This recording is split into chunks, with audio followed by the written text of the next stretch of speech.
Jimmy, good to have you back on here, sir. Thank you very much for coming back. Now, first things first, Parlor Greens' new album, Emerald, is out April 10th via Coal Mine Records. Second album, did getting this together here for the second go around, did it feel different compared to the first album that was not released too long ago? I think the music reflects a bit different because it's different, having different, I would say, like uh different shades, different colors, musically. Because when you do your first record, I would always say, I've always heard, it's like, it's just wild and out there, because you're new and you're just breaking it in. But then once you kind of, you play with each other, you kind of break in musically, then then different ideas start to arise. Hmm. Hmm. And does each album, no matter if it's the first, the second, whatever it is, I mean, is it always going to feel different than the last one that you put out, no matter what the group is for that matter? Oh, definitely, definitely. I would say it's with this record, it's got different textures, different feels, kind of like you got one thing that's kind of rock and roll like, and then you got another one that's kind of groove like, then you got a, very sweet, ballad type thing, and stuff like that. And then, we got a country tune by Dolly Parton on there, but done a different way, So it's very different than the previous, but still came in there with the same feeling as we did before, at least I believe, Fantastic. There's something on there for everybody on the second Exactly. release. Hmm. Is there an album from an artist that or a band that you're not affiliated with that you get something new from each time you put it on? Yeah, like, I mean, there's groups I listen to, like groups like TSU Tornadoes from Texas. They were around in the like the late 60s, early 70s. A lot of people wouldn't know who they are, but they were the band that backed up Archie Bell and the Drells on the Tighten Up. Listening to Motown, and listen to a bunch of recordings, even like B-side stuff, and you hear different things, or you hear current groups, like Khruangbin and or Duran Jones and the Indications, and people like that, or the Dip, and stuff like that. So yeah, it's a lot of stuff out there, and there's a lot of groups there's some new groups that I've been listening to and checking out their stuff as well. Right. Do you want each album you work on to feel different than the last? Is this something that you want? I don't, honestly, I don't consciously think about it. Hmm. I just kind of go whatever feels good at the moment, and Right. whatever I'm feeling at the moment, For example, there was a tune that we did on there called Parlor Change. Um, and there was a groove that happened because we were driving around in Austin, Texas, and we saw this barbecue joint across the way, and it said, "You don't need no teeth to eat my beef." And so for some reason that sparked up a melody in my head. So we kept singing like, "You don't need no teeth to eat my beef." And so I translated that kind of to the guitar, and that became Parlor Change, Ah, you know. right. So I mean, things can influence you, not just music, but I think like things you see or things you hear in nature can influence that, or people talking, and they have a certain rhythm or melody in their voice when they're talking, or just walking down the street, and you hear something or maybe a sound or something, But Hmm. honestly, I just go with the moment is, I don't think, and I don't want to say me, but I think I feel safe saying it for everybody. Everybody's got a different thing that they've heard or they're influenced by. And it's like, oh, let's try this. Or you catch somebody playing something, you're like, oh, what's that? Oh, let's play that, and let's develop that a song out of that idea, or something that happens by happy accident. Right, right. Is there an inevitable inevitable point when the newest songs start to feel kind of baked into the rest of the discography of whatever band you're playing in. Yeah, I would say so. Like, I think there's things that, like, when we started the first record and we had to play the songs live, we hadn't played them since we recorded it. And after a time, the songs start to kind of evolve and stretch out, where it's like, okay, you might have something that's 3 minutes long. Well, it might stretch out to 7 minutes long or 5 minutes long, or something like that. It's kind of like, you watch like somebody like Jimi Hendrix and he plays Voodoo Child on Electric Ladyland and he plays it for that set amount of time. But then you watch a clip of him at Woodstock and he extends it because there's more room for improvisation and he has other ideas and that's what I loved about him was his freedom of the guitar and freedom of expression of taking that and it's very prevalent in the jazz tradition where you hear John Coltrane, he plays it one way but then live he plays it differently, and he plays it with a different thing because he was feeling a certain way probably in the session but then feels different live, or something else. Or maybe if he retaken it, he might play it a different way. So that's Right. how I look at it, and that's how I think music should be, and but that's just my opinion. Yeah, that reminds me of I just saw a little clip of Lou Reed explaining how to properly play the chord progression of Sweet Jane, and he was talking to Elvis Costello about it, I believe, and he was saying like, okay, like people get it wrong. It's they play this, but it's supposed to be that, and he said something interesting at the end. He said, but that was just how it was recorded that day. Like that's how I was playing it that day, and that's how it wound up recorded. So I guess that's the proper way of playing it. And I thought, that Right. kind of is, it is kind of these songs or ideas for songs are not fully cemented kind of until it's like, here it is, the album version, or at least as how a lot of Hmm. people perceive it to be.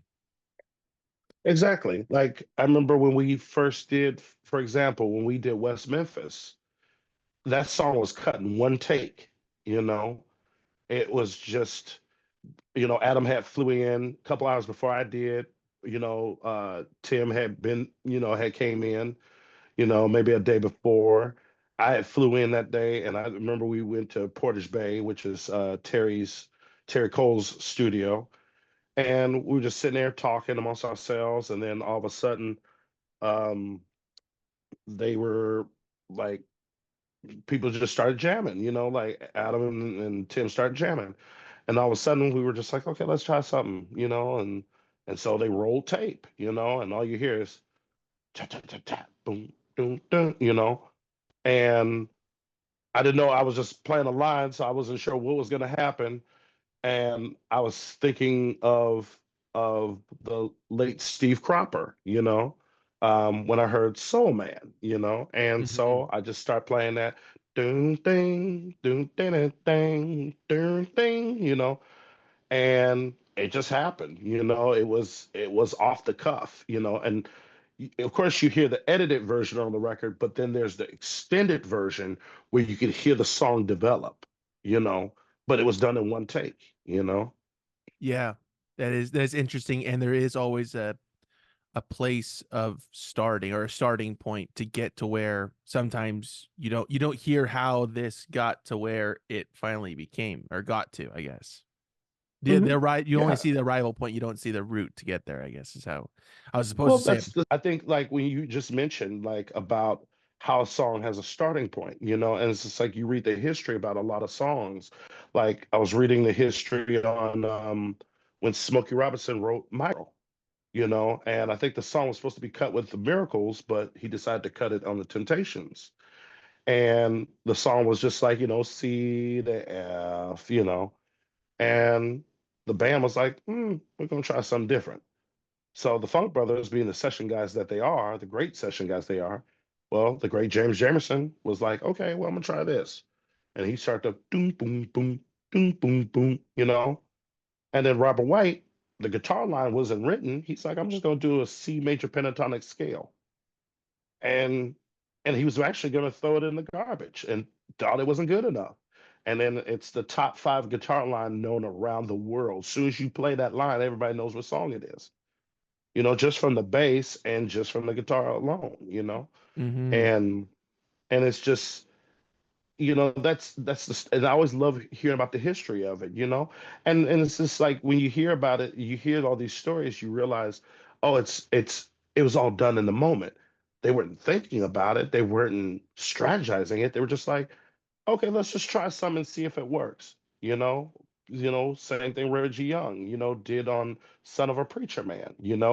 He had the guitar line, the intro, and it became what it's, known. As soon as you play that part, everybody knows what song it is, you know. Even though the funny part is the song was originally written for Aretha Franklin and she turned it down. So they gave it to Dusty Springfield and the rest is history. Right. And it's kind of flipping the script on that for a moment. I mean, I wonder how many songs there are that either somebody went with a different idea than they originally had, or didn't spend time or open up enough to kind of experiment and noodle around to find a better chord progression or a better beat or whatever it may be that would have taken songs to the stratosphere, like My Girl or Son of a Preacher Man, these sorts of things. How many of those occurrences just never happened and it would have created a hit song like that? Well, here's the thing. Sometimes it happens in reverse too. Hmm. Like I was listening to Motown, right? I was listening to Marvin Gaye, Tammy Terrell. There's a another take of Ain't Nothing Like the Real Thing, which is slower and it's in a different key and it has a modulation, but it was released maybe some years back of that take. And then they recut it again and it became the tune we all know. Ain't No Mountain High Enough, same thing.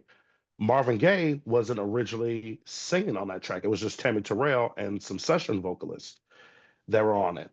And then they took that out of there and they put Marvin. So it seems like Marvin and Tammy are singing together, even though it's a separate session. But then also you have songs like Heard It Through the Grapevine. There's four different versions. Smokey Robinson did the original version, and then Marvin did his version, but Barry Gordy thought it was too slow. And so they were like, screw that, we're going to cut another version. So they cut the Glass Night and the Pips version, which they were trying to model after Aretha's Respect. But the one that they didn't think was going to be the tune, they re-released Marvin Gaye's version, which became the quintessential version that we've all known.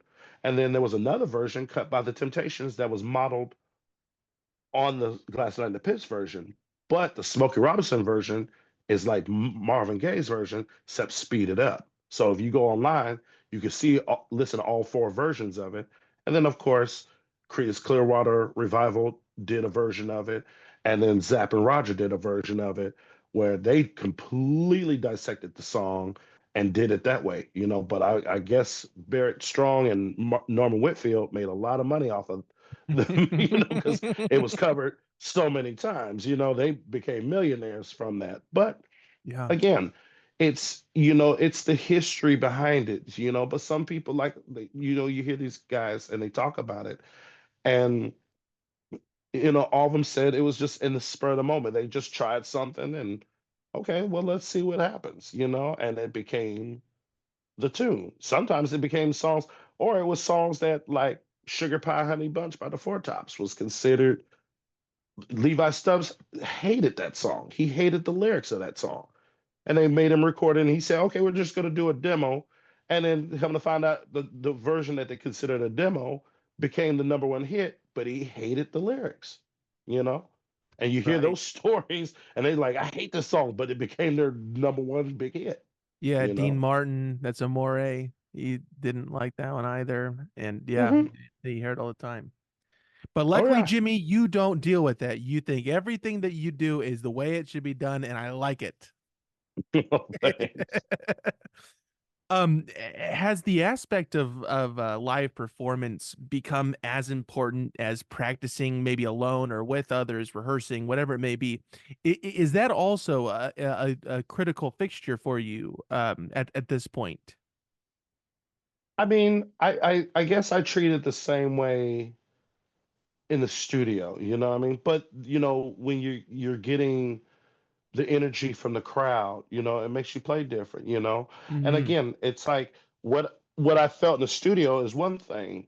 I don't know how tomorrow I'm gonna feel. I play it differently the next night, or I play it differently, another night. It just all depends on what your feeling is at that moment. Because everybody who you get up every day, you don't feel like you did the day before. Sometimes you feel happy, sometimes you feel sad, or or in between, or whatever. There's a whole array of different emotions, but it's just however that moment is going. And being live, you know I think live, sometimes you can make sometimes mistakes happen, but you also have to keep going. When in the studio you can retake it. But it's a different thing. It's very I look at live. I don't separate the two too much. I think there's probably a little percentage difference, but not much. Yeah. Well, and in addition to that, do you look at not only performing live and being in the studio, but uh, practicing and by yourself and with others, and all these different components that make up your life within music? Do you kind of look at all these things as like the teeth of a gear that's kind of revolving around music itself, or is it kind of separated at certain Hmm. points? I never really thought about it. Like, I think we're always trying to. I think, like, I guess you could. Oh, wow, I never really put that I had into to throw you a context. curveball, Jimmy. I'm sorry. Oh, no, no, that's no worries. How do I? You know, I would say it's always. I guess you could say it's a gear that's always moving, but you're also trying to. You're learning something new every day. Like Hmm. like I'll practice, or I'll practice in my head. Or go to jams. I think it's just one big practice anyway. Like you go out there, and when you get up and play, you what was it? And I want to quote Jimi Hendrix on this one from an interview that he did on the Dick Cavett show. He said the reason why he made mistakes is because he was trying new things. So I think it's like taking a risk. It's like get on stage and you're like, you know what, I'm not thinking about it, I'm just gonna go wherever my hand or wherever my feelings lead me you know and when you kind of do that, you take a risk and you say, okay, let's try this. And if it doesn't work out, it doesn't work out, but at least you tried. And instead of saying, okay, I don't know if I can do that, and play it safe. But Right, right. it's always a new thing. It's like, what somebody did, like, or what I would say what I did last year or something the year before that was different. And then, oh, I've learned something new this round. And then maybe a year or two from now, I learned something else different. Or I'll play it differently than I played in the studio. Like, oh God, I could have added that, or I could have did something different. But it's always a progression. It's like a core progression, but you're also progressing as you go along. Yeah. Do you try to make are you purposely trying to make these adjustments, or would it does it happen naturally, and you just kind of push in the new direction yourself as well, or at least try to help it move in a different direction as well? I would say it just happens naturally. I don't force anything. Um, it's just like, I mean, I've heard old recordings of myself. I'm like, ooh, I could have played that differently. But I think it just should happen naturally. But that's just my opinion, of if it happens naturally, then as it's humans. It's like, when you grow, like when you're young, you grow, your bones grow, you get taller. It's just that's how I look at music. It's just you progressively grow, and you keep growing, and you keep trying out new things. It's like, or something you never heard, or you heard somebody else jamming something, or you heard something you didn't hear before. and you're like, wow, that's fantastic. How do I figure out how to do that? Or you stumble by something by accident, and that's just what it is. Because it's music theory, and so it's just like it's only theorized, not fact, I would say, but just trying something different. Right. Do you think it would be impossible to kind of stay in the same space I mean, let's just take presently that you presently are in or were previously a part of it? Would it be kind of impossible to keep on writing from the same standpoint and never progressing? I mean, well, naturally, it's like, it's like like sometimes I'll try something and I was like, oh man, I'm bored. I want to get into something else, and sometimes I'll just step away for a minute, maybe go out and take a breather, and walk around, and all of a sudden, you feel revitalized and try something else. It's like, who's to say, I could go in and maybe say, okay, I'm gonna go play country music or something, or maybe some rock and roll or, whatever, because I listen to a lot of different styles of music, not just, like in the vein, saying, oh yeah, I listen to blues and soul, but there's other things I like listening to. Sometimes I like listening to progressive rock, or I might hear something in hip hop, that I like, or something, or new age music, certain things, it's just always I like listening to different things, even like classical music. I hear different things, and I'm like, oh wow, I really like that. How could I figure out how to play that? And still trying to figure certain things out, and stuff like that. But it's a learning curve. Right. Do you believe that certain songs, maybe not all songs, but certain songs can only be written at a certain point in people's lives, or at least for you for that matter? Do you think that you can only produce a certain way of playing at a certain time? No, I don't necessarily believe that. I think you can, long as you, how do I put it? I guess it's just more of. I I don't think like keeping yourself at like a certain distance where you can't, like, oh, it's only, this game for this crowd or whatever. I think music is it's a lot of things are changing, I think. You're putting different styles together. Like what was the DJ DJ McClintock? He does this thing where he does mashups where he takes a Judas Priest song, and has the music, and then he has James Brown singing over it and just taking two different tracks of two different genres that wouldn't mix together. And then there's the other, what's his name? The other DJ, he did a mashup of Earth, Wind, and Fire with Ozzy Osbourne, and it worked. Yeah. So Yeah. anything is possible. And then they call it soul metal. It's like, why not? And try that. Who's to say? We did Jolene, and it wasn't, even though it's a country tune, we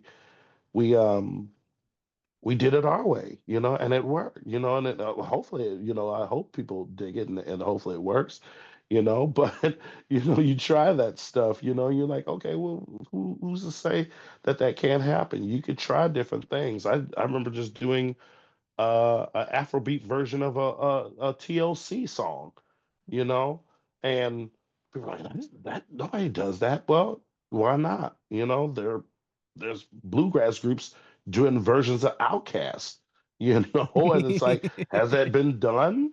Maybe not, but you know what? Why not try it, and see what happens? You never know, you know? Right, right. Has it become easier for you to identify an idea that has legs and can be kind of, oh, there that could be like a full song that could be fleshed out of this? Has that become easier at all? Not really, because I'm a perfectionist. It's like I record a bunch of ideas a lot of times on my phone, or record on the iPad and ideas sometimes, and then maybe I revisit it. Maybe it's something from like years ago, and I'm like, oh wow, I should have. Oh wow, okay, that's a tune. And I mean, but I record a lot of ideas down, and they become certain things, or I might just be influenced by something in a particular time, But I'm always a perfectionist because I'm always like, oh God, I overthink things sometimes, Like I'm like, oh oh man, I think that could have been better, or I could have did this. But that's just how I work sometimes. A lot. Right. Um, do you listen to music when kind of orchestrating new music or trying to compose a new idea, or do you refrain from listening to other people's music at that time? I do one or the other sometimes, like I like to just sit and listen, and have different ideas. Like if I have something or there's something I'm really trying to work out, I'll do that. And there's been times where it's been different.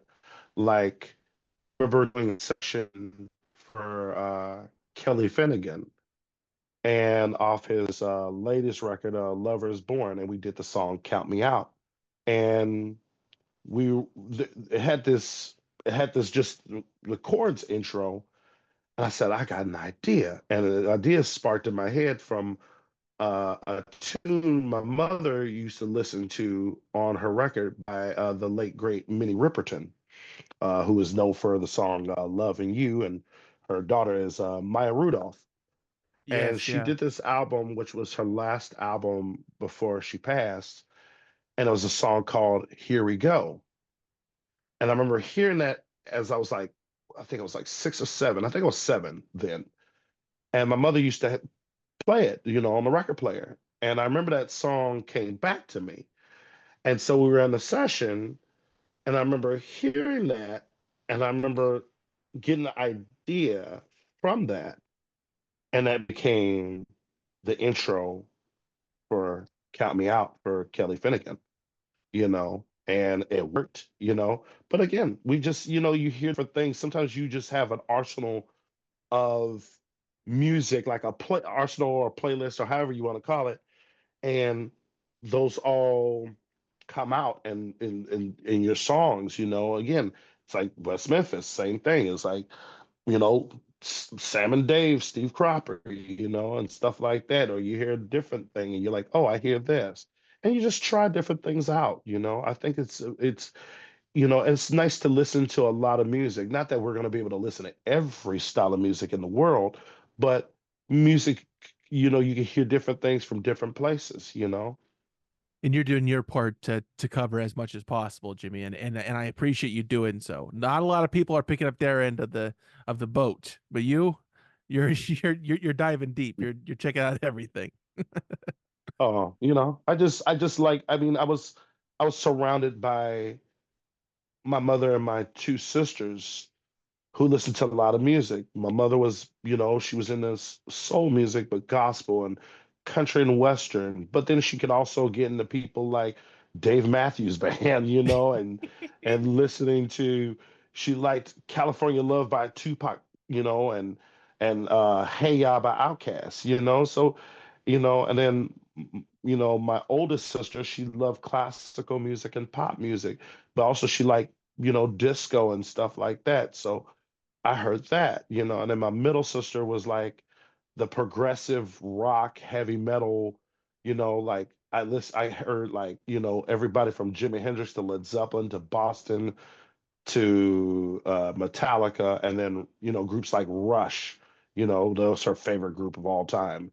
Or groups like Yes, and you hear it. And again, going back to my oldest sister, Felix Mendelssohn and Bach, Mozart, and then she's listening to Cyndi Lauper, Lionel Richie, or she's listening to Cheryl Lynn or Chic, and and stuff like that. And my mother was listening to Loretta Lynn, Roy Orbison, who else? She loved Buddy Holly, um, and who else is there? And then she was listening to Motown and Sam and Dave and Otis Redding and it was just so many different things. And so I heard so much different music, and then having the radio on, and just hearing that, it really had a profound impact on me. And then when I became of age, I was listening to like Chuck Berry. I would take my mother had a tape. I'm like, can I borrow your tape? And I had a Walkman at the time, so I was listening to like she had this Chuck Berry on one side, and then like Elmore James and John Lee Hooker and Muddy Waters and Howlin' Wolf on one side. And so I played that so much until I wore it out, or she let me have her records and she had a record player. I got a record player, and I would constantly like go through the record collection. My sister's record collection was kind of mixed in with my mom's. So it's like I would come home and listen to Bob James, like Treasure Island by Bob James. Then I turn around, I'm listening to Good Times by Chic.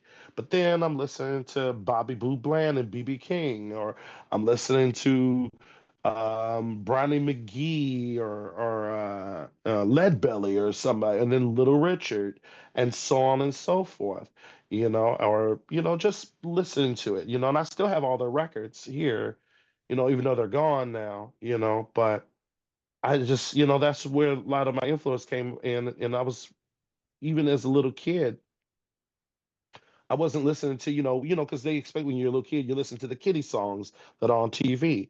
And I was more grooving to like the pinball song from Sesame Street and how groovy that was, or the funky chimes at the end, But then I liked songs like Mamas and the Papas, California Dreaming when I was, a kindergartner, and remember early songs, Sly and the Family Stone, people like that. So I Right. was always hearing different things. Has your perception of other people's music changed since going on to create your own music? I think music is subjective, to who it's made for, I mean, it's like sometimes something might not be my thing, but I respect it, it's like it's who it's made for, and if it brings you a good time and it has a positive atmosphere and it makes you, feel good, then I think that's, and it has a good beat and you can sing to it and tap your foot, I think it's good music, that's how I look at it. Yeah. I think that's a pretty But good indication of whether it's good or bad.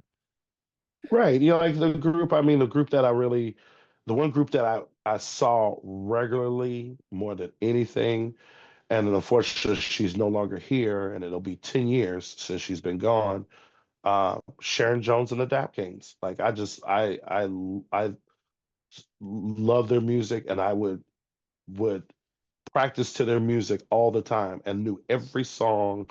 And when they got to the stage, I always knew every song they were about to play because I had their whole catalog of albums that they had, everything from her first to her last, and stuff like that. So, but again, it's different, for everyone of what they like, and it's subjective.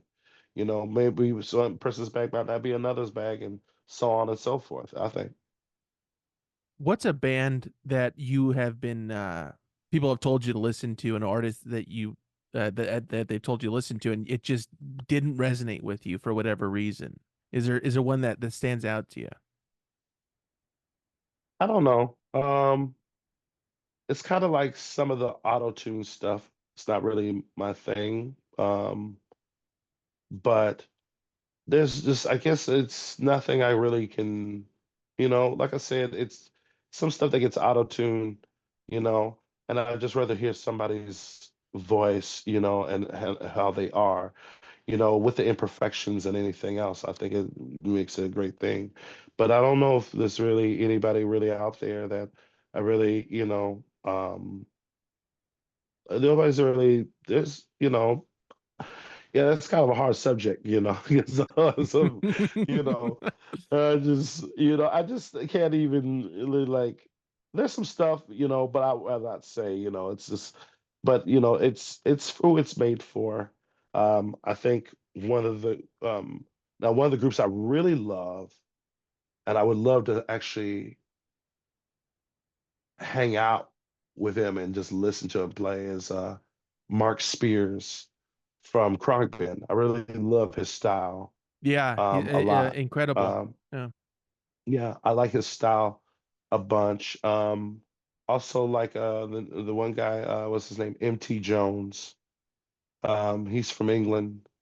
Um, really dig his stuff. But yeah, it's a lot of that, a lot of that And there's some other groups out there too that I've really been just digging into. But yeah, who else? Um, I already know. Well, I mean, some of these guys I've already met before. So, but there's people out there. I really, stuff I really dig. And it's out there. Jalen Naganda. I like his. It's funny. I know the musicians who play with him on his records. Either hung out or jammed with him at some point, and I really like the stuff that he's doing. It's very groovy. Like it's very reminiscent of like reminds me of like where Marvin Gaye left off after what's going on, kind of thing. But it's his own thing. It's almost like a mix between his voice reminds me of the stylistics, and stuff, but with some grit, and then it's like and then Motown and stuff like that. So I mean his stuff is really groovy and I really dig it a lot, you know. I don't like how you changed my question, Jimmy, but I gotta respect it. I'm Yeah. not trying to get you into trouble, just a little bit of trouble, Jimmy, but you just won't fall into my trap. That's fine. We'll move forward. No. uh is has your taste in music or what you're looking for in music changed over the years? What you're looking for other people's music changed?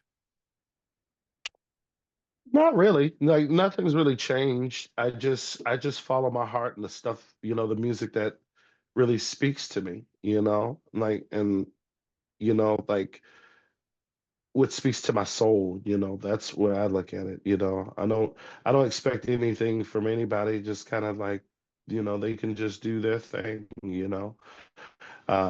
it's just the music I, choose to listen to that really speaks to me, as it does for anybody. It's like finding the music that speaks to you. Sorry, I'm sound repetitive when I say that, but No, Jimmy, I like it. um, I'm with you. Please continue, sir. yeah, it's just, yeah, I can't really, I don't have like these expectations that anybody. It's just more of just like I find something or I come across something and I was like, oh wow, this is fantastic, But yeah, I wouldn't, put a high mark on somebody, just let them do their thing, as we all do. Mm-hmm. Mm-hmm. I had Tim Carmen on yesterday, and we are kind of discussing the new album, and the writing style was a little bit different this go around.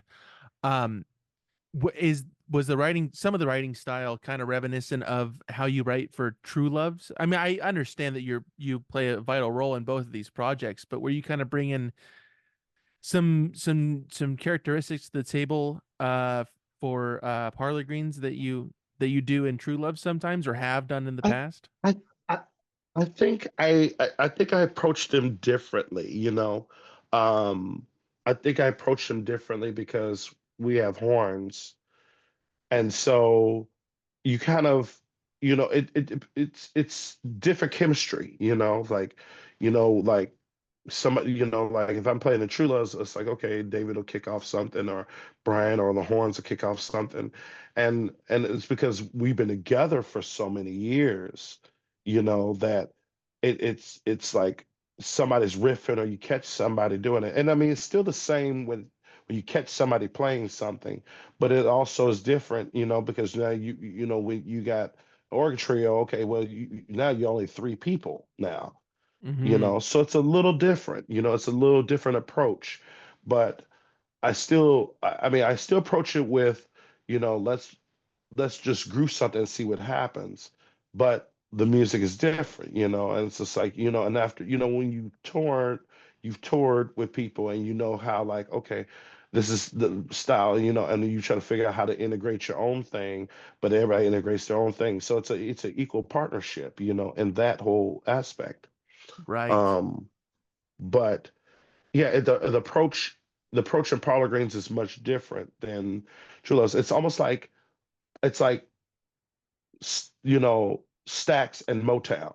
You know what I mean? Mm-hmm. Motown has a different thing, where Stax has a different thing.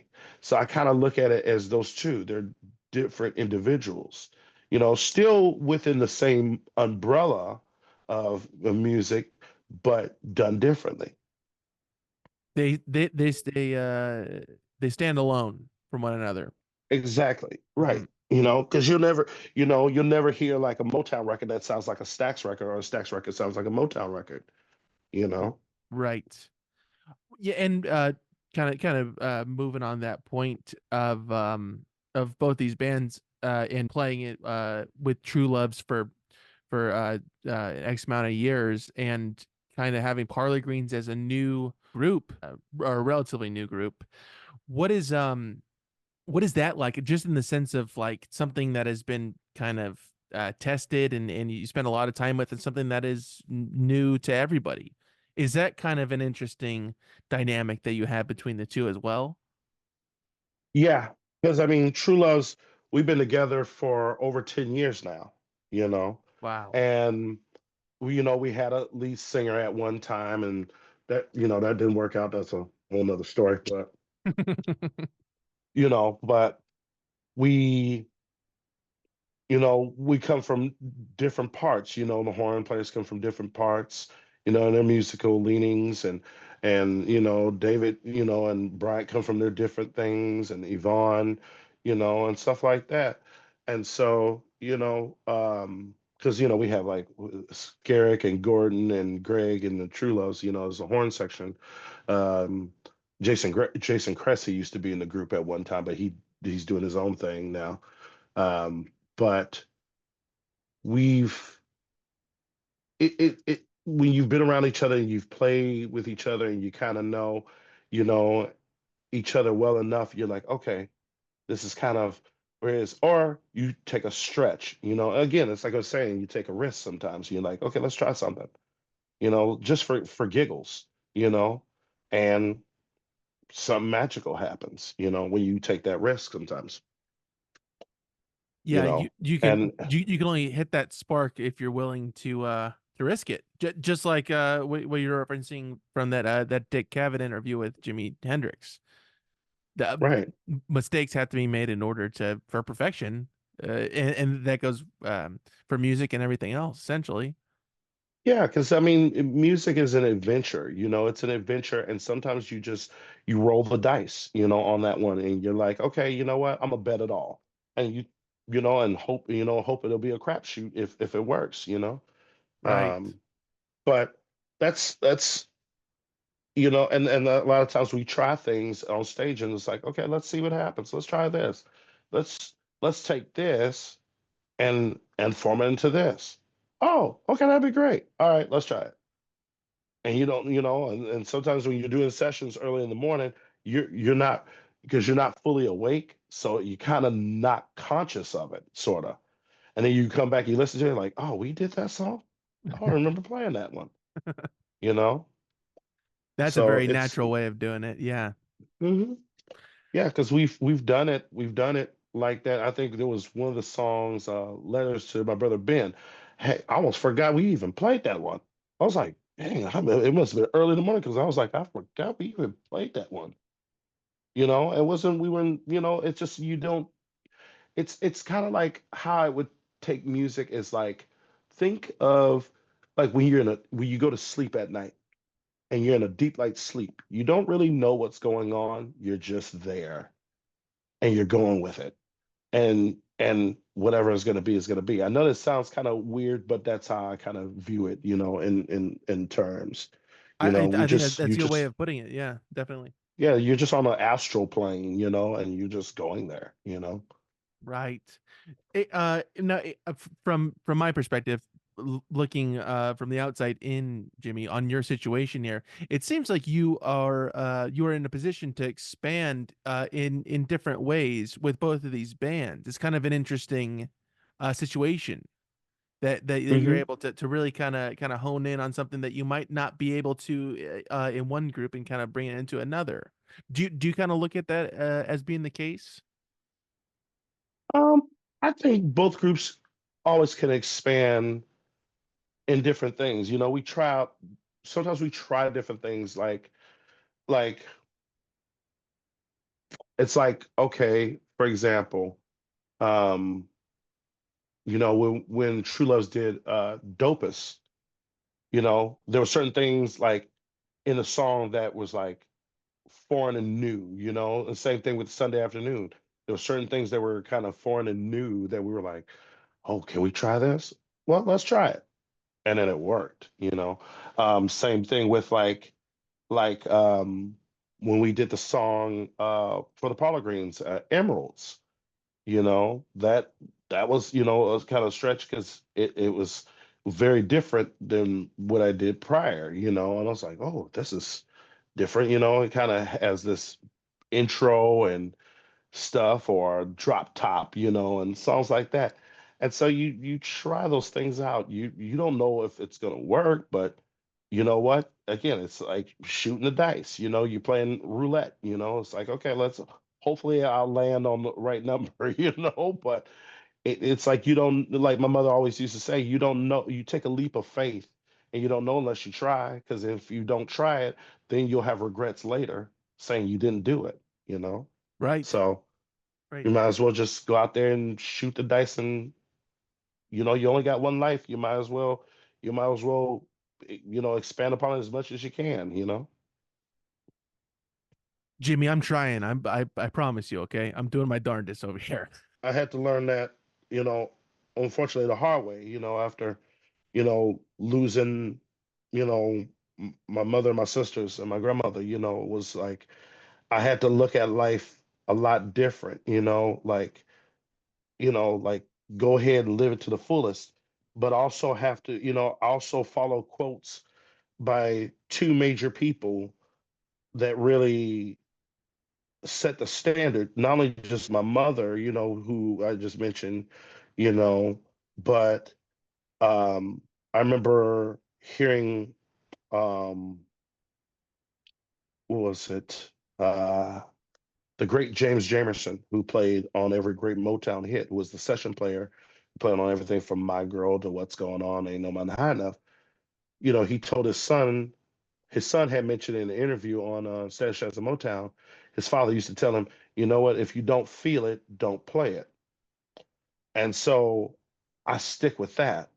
And then the poet Oscar Wilde, who said, uh, you can only be yourself because everyone else is taken. Hmm. So that being said, it's like, well, why not just do that? You know, I can't be anybody else, you know, I can only be who I am and what I know, you know. And so I just play what I feel and what I know, you know, and what speaks to me, you know. Someone's got to do it, Jimmy, and I'm glad that you're doing it. Oh, no worries at all. Um, has has what I mean, in a general sense, has what you're bringing to the table within whatever group you're playing with, in the current capacity or previous capacities, has that kind of stayed the same of just of your role within music? Um,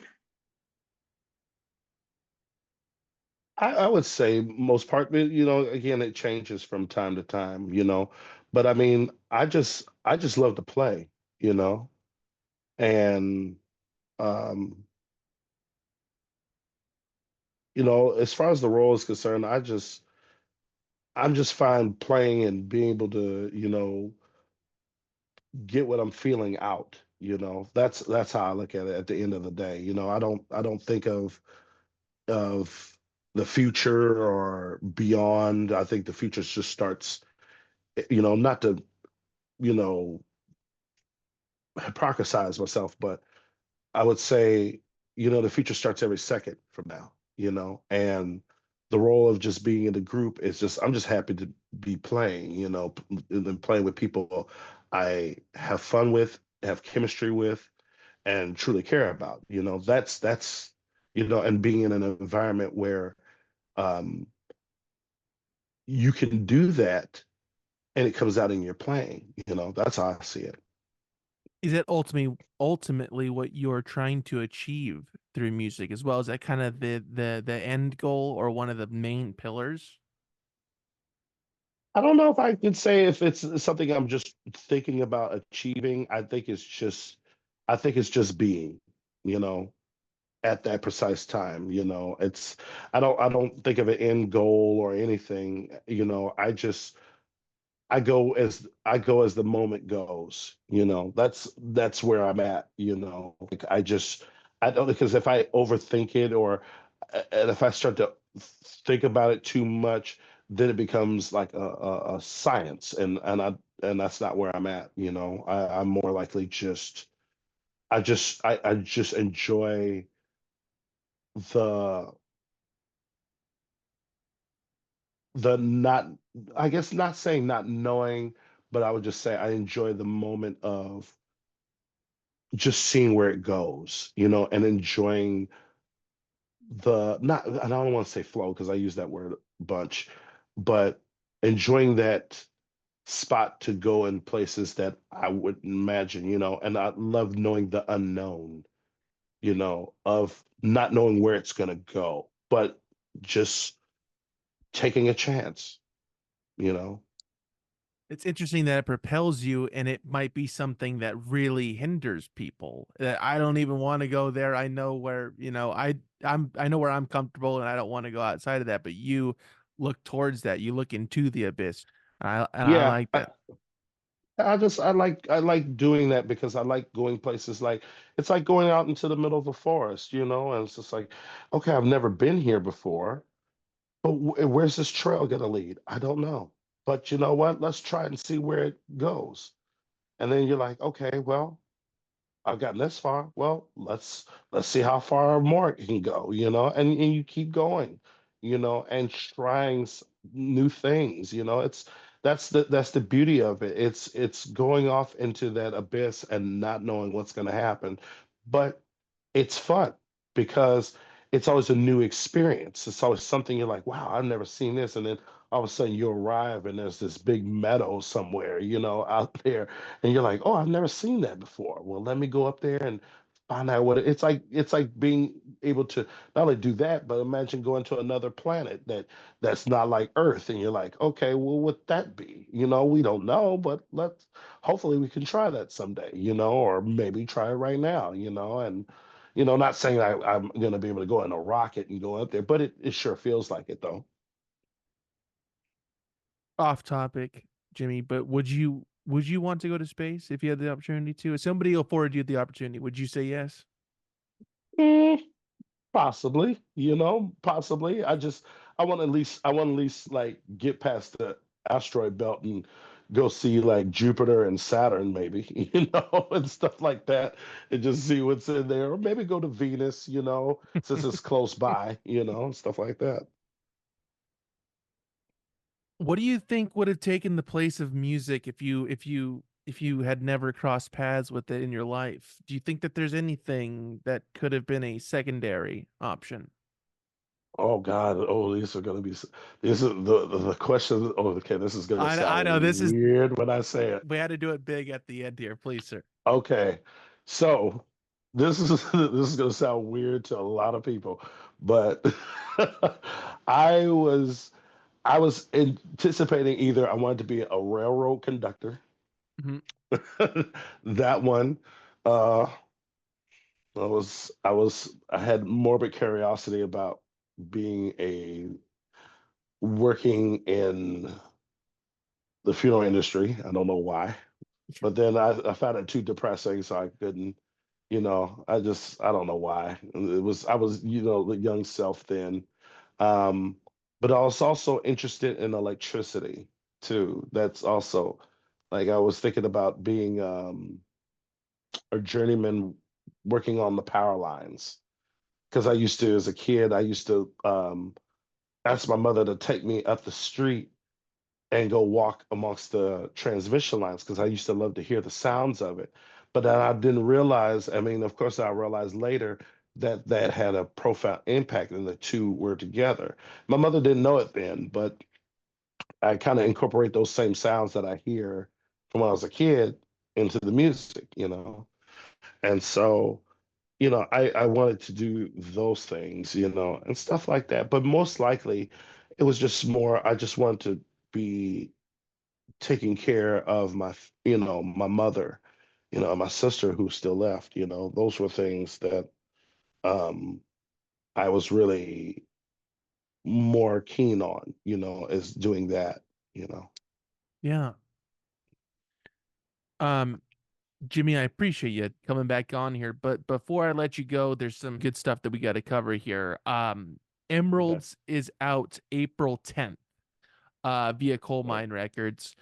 And people can go to coalminerecords.com to go pre-order it now. Uh, the West Coast Parlor Greens tour, some most in America and then a little bit of Canada, Mm-hmm. starts March 18th. If you're in the surrounding area, please go ahead and go there and pick up some merch. I know there's gonna be merch on the road, so go support them directly through that. That's the best way of supporting the band on the road. Is through buying the merch and buying the vinyls. Now, uh, True Love's music is also Mm-hmm. streaming everywhere, along with Parlor Greens music. Wherever people get their music, that's where they could find you, both your projects. And it's all of the albums are available for purchase through Coal Mine as well, right? They've had a hand in each release. Mm-hmm. Yep. Beautiful. Um, and people can stay up to date with news and shows and tours and all this good stuff by following the bands on Instagram, both True Loves at True Loves Band on Instagram and Parlor Greens at Parlor Greens on Instagram to stay up to date with all this. And is there anything else that we're missing here, Jimmy? I feel like there is something that I did miss and I can't remember for the life of me. But then, as of course, when we're done recording, it's gonna hit me, whatever it is. Yeah, I think yeah, you mentioned Parlor Greens website and the True Love's website. Did we mention True Love's website? I'm sorry.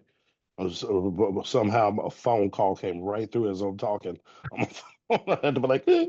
But um, but yeah, no, yeah, truelovesband.com and parlorgreens.com. Yeah. And all of these links will be below whatever people are listening to this on. So why don't you go ahead and just scroll down and click on whichever one suits your fancy, preferably all of them though. Preferably all the links Hmm. that are below there. And people can just stay up to date with you because you got a lot of stuff going on all the time, Jimmy. By following you on Instagram, that's also a good place. Which is at Hmm. Jimmy Scratch James on Instagram. Oh yeah, I always answer all my messages. That's me that you're reaching. There's nobody working behind my social media. That's me. When I message, you're getting that's me direct.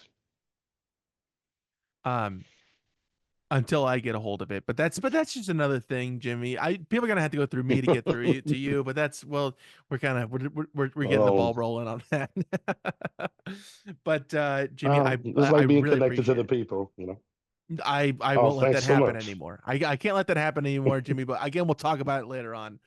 One more Okay. one more time here. Emeralds is out April 10th via Coal Mine Records. Please go buy it right now. And Jimmy, just thank you so much for your time here. I'm gonna stop recording this and I'll talk to you in a minute, okay? Okay. All right.